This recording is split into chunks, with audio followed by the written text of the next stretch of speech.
It's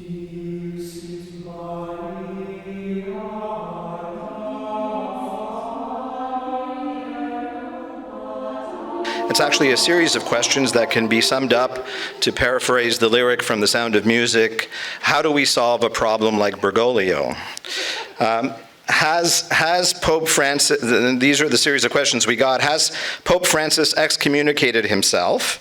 How can an apostate, non-Catholic, Freemasonic anti-pope perform the consecration of Russia? How can people get rid of a false antichrist pope?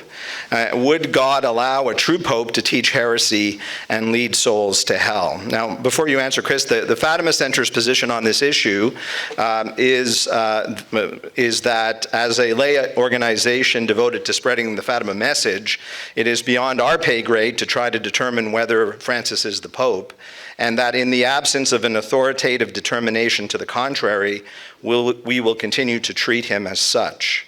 What, if anything, is wrong with the Fatima Center's position, and how do you answer the questions just posed? Well, all of those questions lie in the realm of theological speculation. Church has never actually taught. First of all, this is a proposition that is taken for granted, but hasn't actually been an object of magisterial teaching, that a pope who espouses heresy automatically loses his office. That's not even established as a magisterial teaching. So it could be entirely possible that a pope who is actually a heretic would retain the power of the office, and to the extent that he's not teaching heresy, he is followed as pope, and he's recognized as pope. But then the issue is, what is a heretic? A heretic is someone who obstinately and post-baptismally denies an article of divine and Catholic faith. Not any teaching of the church, but an article of divine and Catholic faith, and does so obstinately. Well, how do you establish obstinacy?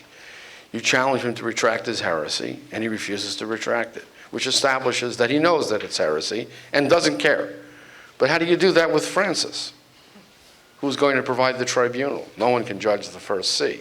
Even Martin Luther was given an opportunity to recant his heresies before the bull of excommunication was issued. But as to the Pope, what they're saying is he should not even get the due process that you and I would get if we were accused of heresy. So it's an insoluble problem and a big waste of time to declare that the Pope has lost his office. Quite simply, how do you know? And how can you prove it? What we do know is that when the Pope says things that are contrary to the faith, he must be opposed. Pope Honorius, for example, was first condemned for espousing the Monothelite heresy. There's only one will in Christ. He was anathematized by a council. Later was anathematized not for suppressing the heresy, for allowing it to spread. At one point he issued a letter saying something to the effect of, oh, let us not fuss over whether there is one will or two wills in Christ. This is such a trivial matter, and so he fomented the heresy. He was anathematized, and the anathema was confirmed by a successor pope, and yet he's still considered part of the line of valid papacies. So this is, again, all in the realm of theory. It doesn't do any good to argue about this. What we do know is that when the Pope says something contrary to faith, he must be opposed. You want my solution to the whole problem? Get 6 cardinals, that's a nice round number, to go to Rome to conduct a press conference and say, here are the errors of Francis. All the faithful must reject them. He would stop dead in his tracks if they did that. But they won't do it. That's the mystery. Why won't they do it? Why, for example, does Cardinal Mueller say, oh, this document is so dreadfully ambiguous, meaning fiducia supplicans? It's not ambiguous. We know exactly what the intention of that document is. Stop claiming that there are ambiguities and start saying what is obviously the case.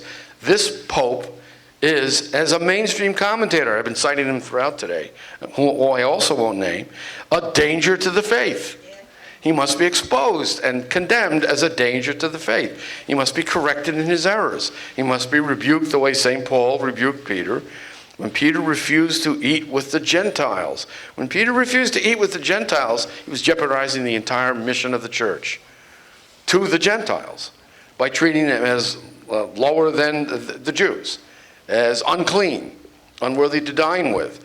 And so St. Paul says, I withstood him to his face because he needed correction. We need this Pope to be corrected. by the cardinals. Enough of the whining about ambiguity. Stand up and tell him he's wrong, and call upon the faithful to reject his errors.